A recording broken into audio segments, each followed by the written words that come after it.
in the mirror, you know you've made a mistake. That's a good one. That's why, yeah, he was full of one-liners like that. He's actually a guru now. Do you ever heard of David Swami? He's from New No. Zealand. He was Cool. the president of New Vrindavan after for a while. Nice. But anyway, let's go ahead and start here. Okay. It's a nice day if it don't rain. It's going to rain though. You know, I want you guys to get home. How Beautiful far are day. you away from home? 25 minutes. Okay, well, there's supposed to be some severe thunderstorms coming in.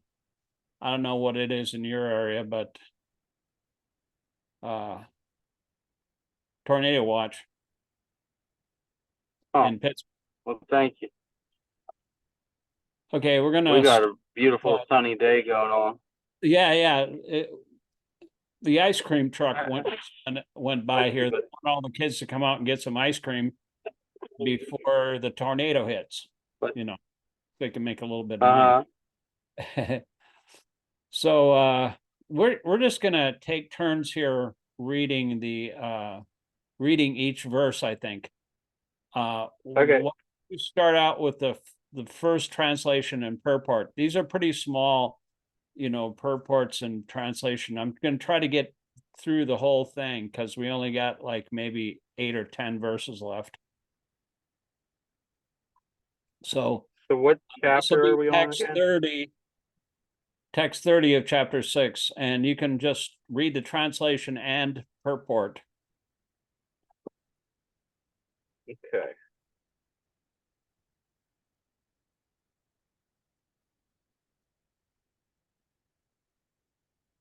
I had my marker pulled out. Okay. I like your t-shirt, by the way. Thank you. You know, I have my own Grateful Dead t-shirt. It's actually, I'll show you.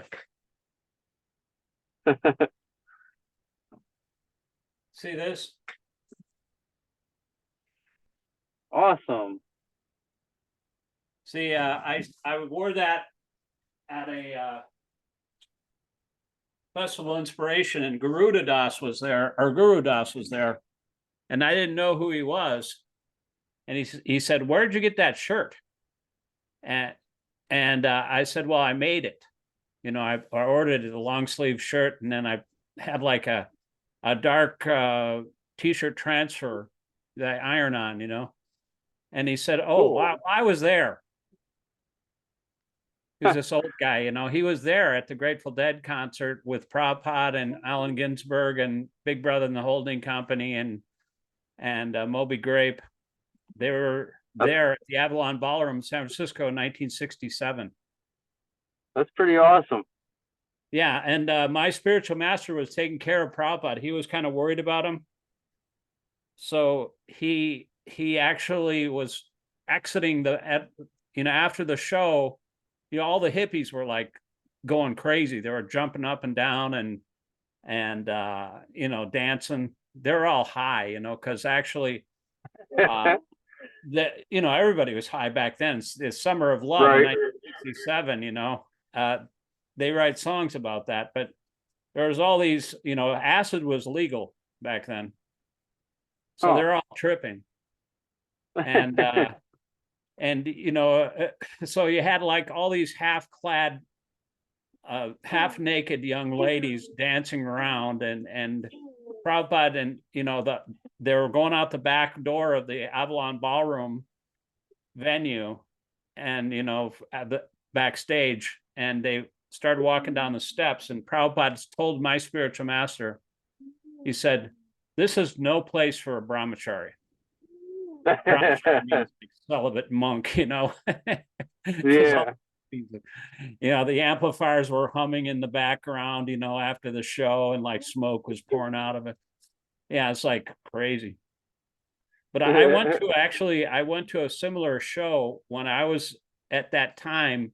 They had these oil slicks in the 60s. They had a thing in the Armory that kind of like imitated this concert venue. they had oil slicks on the projector, so the oil and the colored oil would move around, really psychedelic, and it'd be projected onto the walls and ceiling. And so it'd be really trippy, And so they were doing that at the Avalon Ballroom, and they had pictures of Krishna and oil slicks, and and then Prabhupada came in. Yeah, I mean, it was really, but I remember being at a thing like that. They had the same setup with oil slicks and everything. And then the band was like a cover band or actually they were covering a song by I can't remember the name, but they were covering that song In-A-Gadda-Da-Vida. You ever heard of that song? Yeah.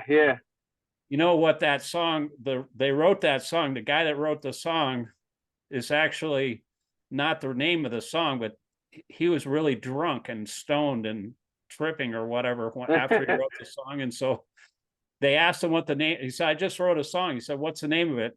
And he was so drunk that he just said, In-A-Gadda-Da-Vida. And actually it's In the Garden of Eden. So they just went with that, In-A-Gadda-Da-Vida. I like the In-A-Gadda-Da-Vida better. Yeah. I mean, oh my God, can you imagine? Prabhupada had to deal with all those crazy hippies back then. I mean, he was actually sleeping. He was actually had a loft in New York City, and one guy flipped out. He was tripping, and he almost attacked Prabhupada, and he was going nuts. And Prabhupada was on the streets of New York. He didn't have any place to go because the guy that we was living with in the loft in New York City was like violent, and I just can't imagine, he was this cultured guy, from India, elderly man, and he had all this culture behind him, all this like centuries and eons of Vedic history and culture. And what culture did the young people have at that time? What culture did the Grateful Dead have? tie-dye t-shirts, jeans, and suicide. That's about it. Sex, drugs, and rock and roll. Right. Oh my God. And then once you figure this stuff out, which Prabhupada, like you said, he knew what they were all looking for. They were looking for they came up right at the right time, because you start talking about they were right. The Bhagavatam is like 20 hits of acid. You start talking about these topics. It's like they would actually challenge him. They would challenge Prabhupada. They'd say, they looked at in Timothy Leary and Owsley, the guy Owsley, his mentor, his disciple. They had these acid gurus. He was actually at that show. He was a manufacturer and like a spiritual, so-called spiritual acid guru. And so that's funny. His followers would say, they would challenge Prabhupada. He said, so how do you know that LSD is, you haven't even taken LSD. How do you know it's not good? And he said, I haven't taken, but my disciples have taken. And then he'd call Harigrava or somebody to explain how you come up, but then you come down, and then you crash, but they used to advertise the Hare Krishna the programs by this flyer. It said, stay high forever, no more coming down. Consistency. And also, like, with the consistency comes like a natural adaptation too. He was teaching people how to get onto that platform naturally and consistently. So it's a whole other level of high. Yeah, it's actually way better. You can be there comfortably. It's actually connected to the soul. When you can have like all kinds of hallucinatory experiences and everything, but it doesn't really resonate with your personality, or Krishna is the center of everything. And so Prabhupada's little tiny drop of acid, like I took it, a little tiny piece of paper when I was at a friend's house. I said, this isn't going to do anything. But, I was tripping for like 8 hours, after I said, oh my God, I stood straight up and I thought to myself, well, I got to go back to my friend's house, But Prabhupada said that LSD, Krishna consciousness, is like a room full of LSD. What to speak about when he got a piece of paper or something? This Krishna consciousness is like a room full of LSD, and you stay high forever, not just 8 hours. Comfortably too. Yeah. It's the natural constitutional position of the living entity to be in that state, and it's just that's everything literally pales in comparison. That's some trippy truth. We should try to get through this before the end of after 4,300,000,000 solar years, Brahma awakes to create again the will of the Lord, by the will of the Lord.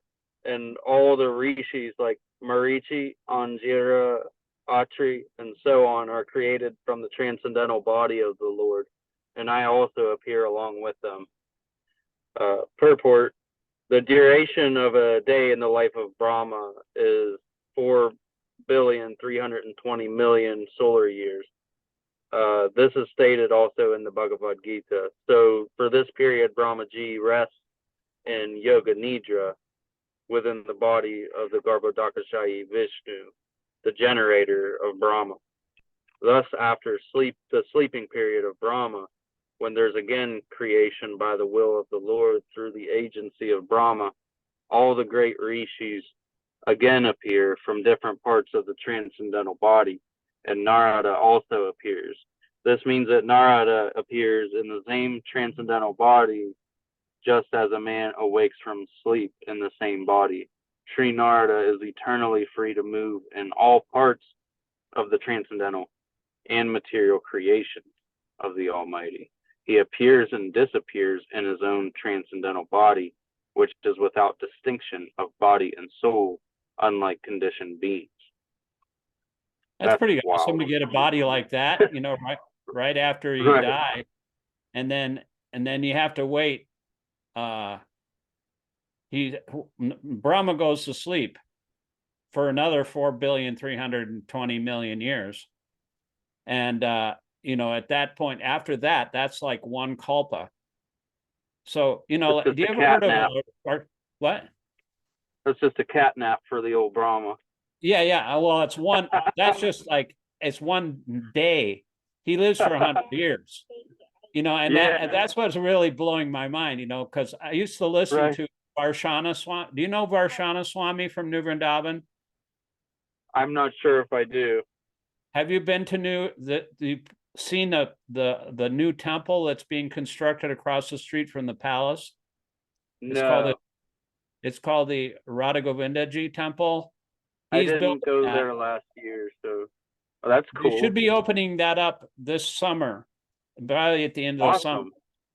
And that's going to be a big effing deal. Yeah. As Uncle Joe says. That's so awesome. Yeah, but I was listening to him one time, he was talking about just the time scales, Lord Chaitanya appeared one time or Brahma appeared. Brahma is what we were talking about.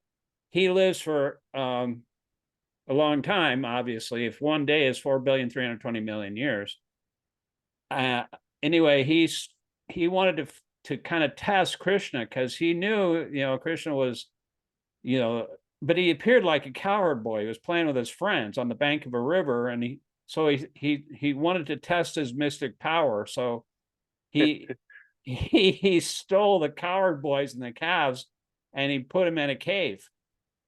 And then he disappeared, and he was gone for a moment of his time. But as a moment of his time is like a year on Earth, right? So Krishna had to recreate all these bodies, and Brahma came back, and he was still there. He said, "Wait a minute! I thought I put all these cows and cowherd boys in the cave." And he looked in the cave, and they were there. And then he looked back there, and Krishna and the cowherd boys are there, but they were duplicates. They were Vishnu forms of Krishna and the cows.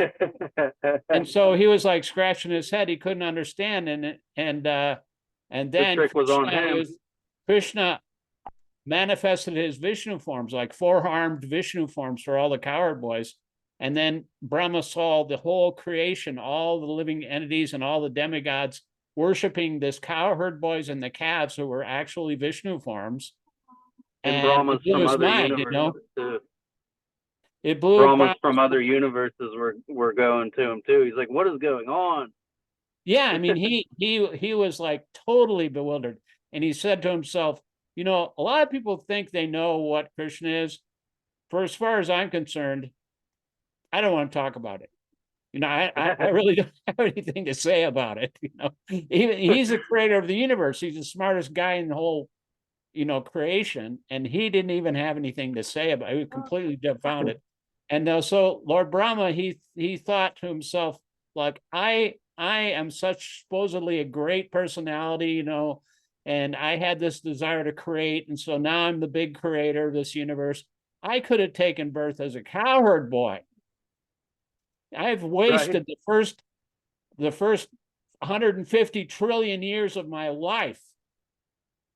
He said he was having a midlife crisis. And so he thought, he knew that Krishna in the form of Lord Chaitanya was going to appear in a little while, you know, in another 4,500 years. And so he went to Navadvip and he prayed to Lord Chaitanya. And Lord Chaitanya appeared to him and said, okay, what do you want, Brahma? And Brahma said, you know, I've wasted half my life. I know you're going to appear as Lord Chaitanya in the future. Please allow me to take part in your pastimes, because I don't want to waste another 150 trillion years. And so, he said, okay, I'll tell you what, you'll take birth in a Muslim family, and you'll be known as a very great chanter of the Hare Krishna mantra. And I'm going to appear with all my associates and weapons. I'm going to make the whole world and all the demigods drunk with the holy name, and you'll be there. And Brahma just like, and then he left. He just like disappeared, and Brahma just fell on the ground crying, and he passed out, you know. But that, you know, I just like, when I heard that first, I never heard that pastime, and Varshana Maharaj, you know, he knows all these pastimes. This is like in the 80s, you know, before you were born. He knew all this stuff that is nowhere in the Prabhupada's books. But he knows all this, and he's known it for so long.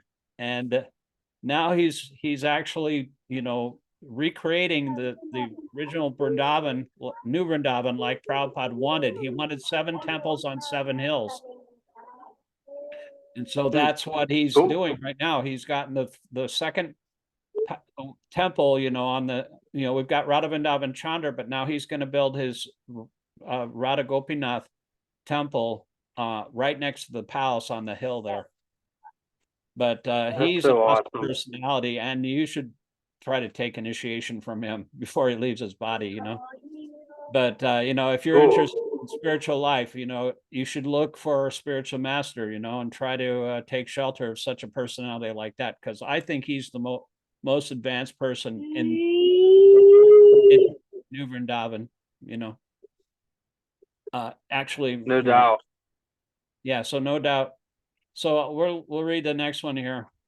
Since then, by the grace of the Almighty Vishnu, I travel everywhere without restriction in both the transcendental world and in 3 divisions of the material world. This is because I am fixed in unbroken devotional service of the Lord. Purport. As stated in the Bhagavad Gita, there are 3 divisions of the material spheres, namely the Urdhva Loka, topmost planets, Madhya Loka, midway planets.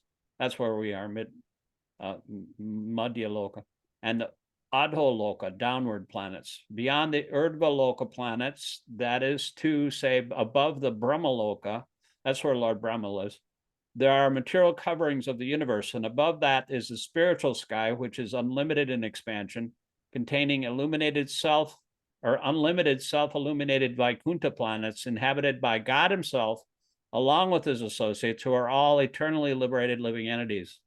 Sri Narada Muni could enter all these planets in both the material and spiritual spheres without restriction, as much as the Almighty Lord is free to move personally in any part of his creation. In the material world, the living beings are influenced by the three modes of nature, namely goodness, passion, and ignorance. But Sri Narada Muni is transcendental to all these material modes, and thus he can travel everywhere unrestricted. He is a liberated spaceman. The causeless mercy of Lord Vishnu is unparalleled, and such mercy is perceived by the devotees only by the grace of the Lord. Therefore, the devotees never fall down, but the materialists, i.e., the fruitive workers and the speculative philosophers, do fall down, being forced by their respective modes of nature. The rishis, as above mentioned, do not or cannot enter into the transcendental world like Narada. This fact is disclosed in the Śrīmad Purana. Rishis like Marichi are authorities in fruitive work, and rishis like Sanaka and Sanatan are authorities in philosophical speculations. But Sri Narada Muni is the prime authority for transcendental devotional service of the Lord. All the great authorities in devotional service of the Lord follow in the footsteps of Narada Muni on the order of Narada Bhakti Sutra, in the order of the Narada Bhakti Sutra, and therefore all the devotees of the Lord are unhesitatingly qualified to enter into the kingdom of God, Vaikuntha. So he's like the leader of the demigods. He's the guru of the demigods, you know. Okay, go ahead. You read the translation purport. And thus I travel constantly singing the glories of the Lord and transcendental messages, vibrating this instrument called the Veena, which is charged with transcendental sound and which was given to me by Lord Krishna. Purport: the musical string instrument called the Veena, which was handed to Narad by Lord Sri Krishna, is described in the Lingua Purana, and this is confirmed by Srila Jiva Goswami. This transcendental instrument is identical with Lord Sri Krishna and Narad because all of them are of the same transcendental category. Sound vibrated by the instrument cannot be material, and therefore the glories and pastimes which are and therefore the glories and pastimes which are broadcast by the instrument of Narad are also transcendental without a tinge of material inebriety. The seven singing meters, namely Sa, Sarja, Ra, Rashaba, Ga, Gandhara, Ma, Madhyam, Pa, Pancham, Da, Daivada, and Ni, Nishada. You know what those are? That's the like scale. That's the scale. Sa, okay, that's what I thought. I heard a guy teaching the Mridanga using those in the Kirtan Center. I heard him using those are just the scale, the notes of the scale. Yeah, they're just cool. There are also transcendental and specifically meant for transcendental songs. As a pure devotee of the Lord, Sri Narada Deva is always fulfilling his obligation to the Lord for his gift of the instrument, and thus he is always engaged in singing his transcendental glories and therefore infallible in his exalted position. Following in the footsteps of Srila Narada Muni, a self-realized soul in the material world should also properly use the sound meters, namely Sa, Ra, Ga, Ma, etc., in the service of the Lord, by constantly singing the glories of the Lord as confirmed in the Bhagavad Gita. Yeah, he's like he travels around and sings the glories of the Lord with his Veena. You know, like you ever heard of Pink Floyd, right? Yep, I love Pink Floyd. Rodgers, he has a Fender Stratocaster. The number on the Fender Stratocaster that he has is 00001. He's got the first Stratocaster ever made. So careful with that axe, you know. Right. This Veena that Narada has, it was given to him personally by Krishna, and it's non-different from him and Krishna because it only, you know, when it's just like the wings of Garuda, when he wings, the Vedas come out. I love that. Yeah. And similarly, so cool. The instrument of Narada is like totally transcendental. Epic.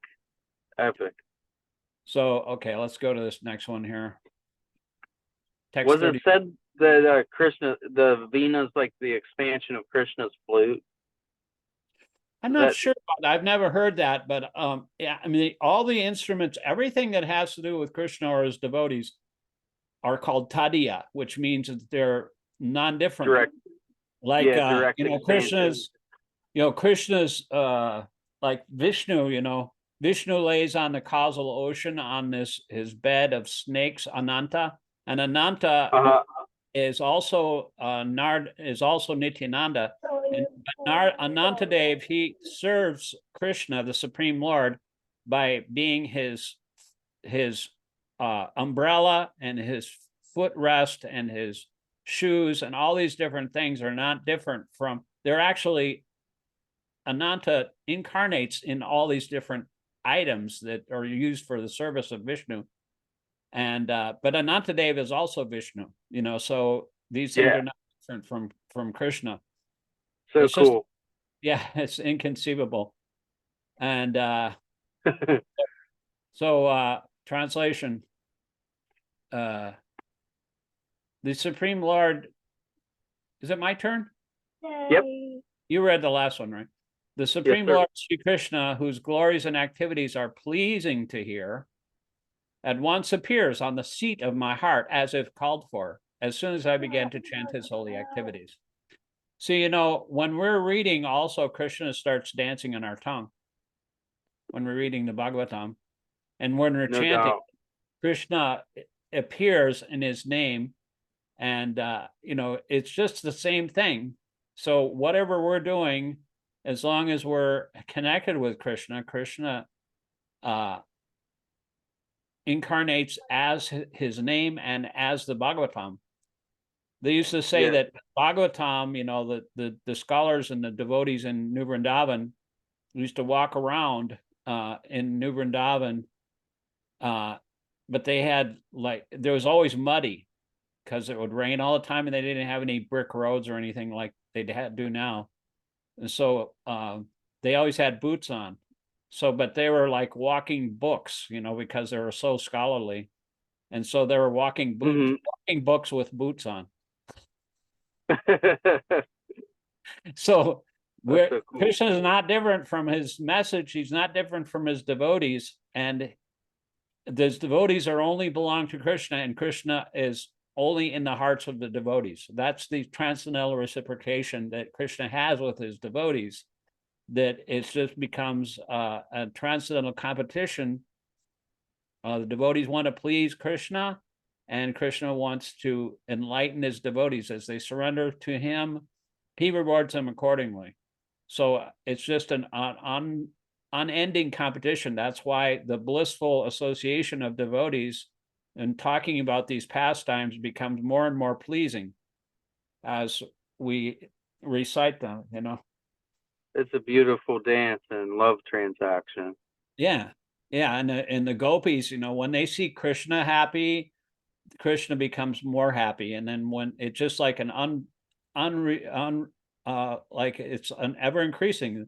That's why my name is Śikṣāṣtaka. You know, it's the first verse of it. It goes Anandam Buddhi Vardhanam, which is an the holy name of the Sankirtan movement is an unending and a never increasing ocean of transcendental bliss. In other words, the happiness is ever increasing, and it's an ocean. Like, you don't know happiness in the material world like that, you know. No. Even if you like to do something, you know, like ice cream, you know, like we're gonna have we always have ice cream before you go to bed, you know. So you can eat only a certain amount of ice cream before you get sick, you know.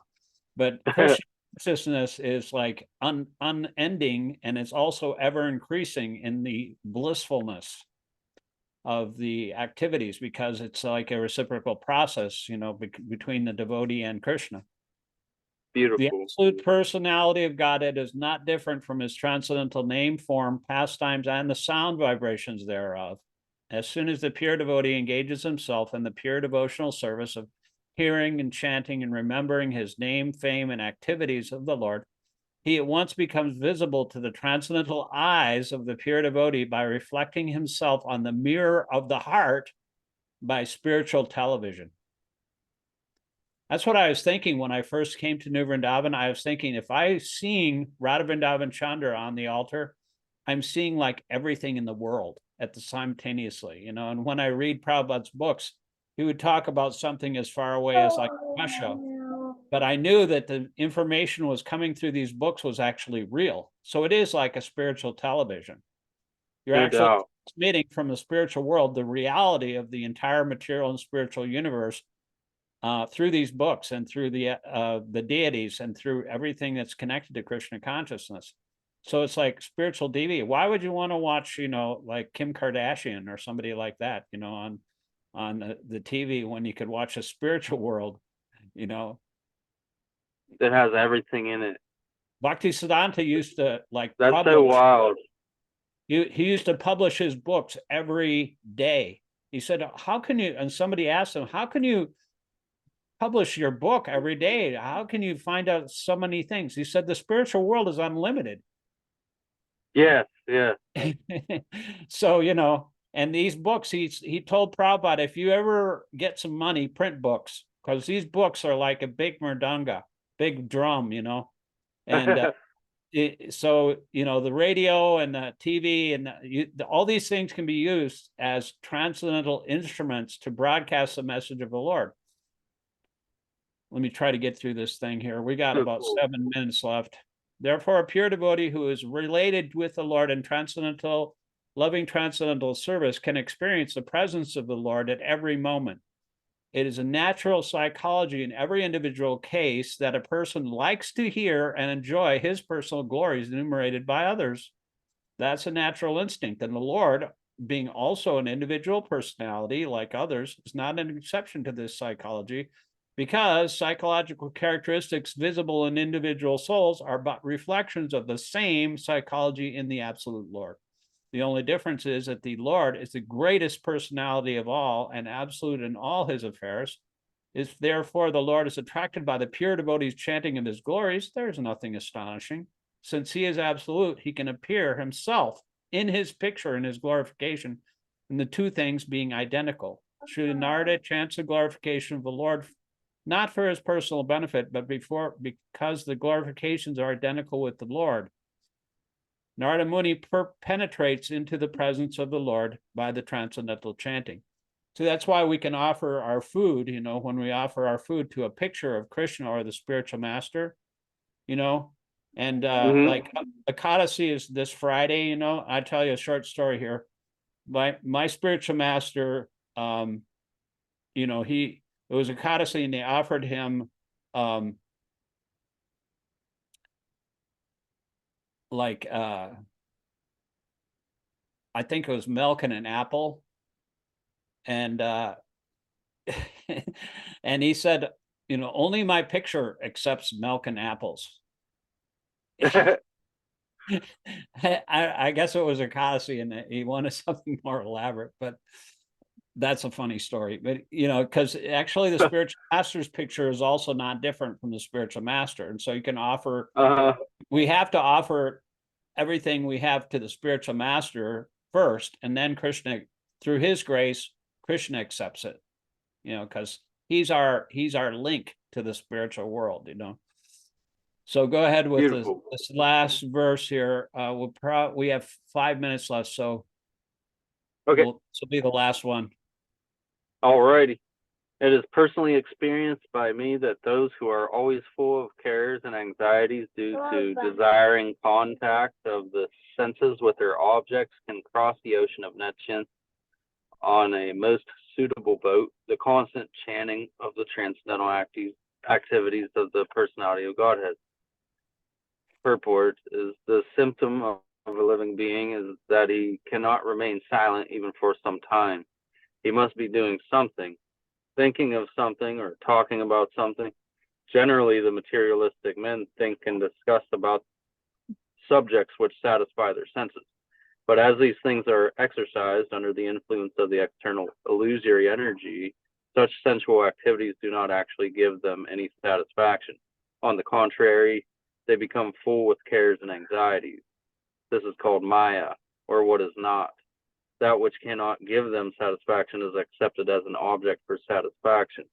So Narada Muni, by his personal experience, says that satisfaction for such frustrated being engaged in sense gratification is to chant always the activities of the Lord. The point is that the subject matter only should be changed. No one can check the thinking activities of the living being, nor the feeling, willing, and or working processes. But if one wants actual happiness, one must change the subject matter only. Instead of talking of the politics of a dying man, one might discuss the politics administered by the Lord himself. Instead of relishing activities of the cinema artist, one can turn their attention to the activities of the Lord with his eternal associates like the gopis and Lakshmi. The almighty personality of Godhead, by his causeless mercy, descends on the earth and manifests activities almost on the line of the worldly men, but at the same time extraordinarily, because he is almighty. He does so for the benefit of all conditioned souls, so that they can turn their attention to transcendence. By doing so, the conditioned soul will gradually be promoted to the transcendental position and easily cross the ocean of Nityam, the source of all miseries. This is stated from personal experience by an authority like Sri Narada Muni. And we can have the same experience also if we begin to follow in the footsteps of the great sage, the dearest devotee of the Lord. Yeah, so the process is simply to follow in the footsteps of the great souls like Narada and all these different spiritual teachers that have come down through time immemorial, and just repeat these attractive pastimes. These are the actual attractive pastimes, you know. Who wants to read, like, my wife is going to watch the last Penguins game. I don't know. I mean, she's a big Penguins fan. But why should you watch that? It's a meaningless game, but she wants to torture herself, I guess. So that game is going to start at 7:05.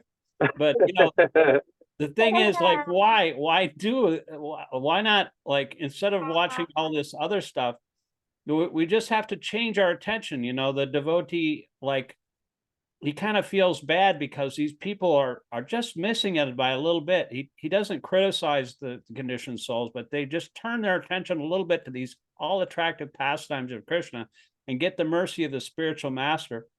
There's this analogy of like a man that's lost in a snowstorm, and he's only like a few feet from his house, but he dies in a snowdrift right in front of his house. Oh, so that's like the condition of every conditioned soul in the material world, that they're wandering lost in this snowstorm, and they're so close to getting, they just have to turn their attention to these books and this and so that's what we're trying to do, just try to attract people, because if they become attracted to these pastimes, then they're actually, their path back to Godhead opens.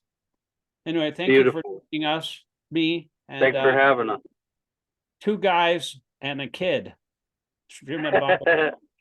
Thank you very much. Haribo! Thank you. Hare Krishna. Thank you. Hare Krishna. Good job talking.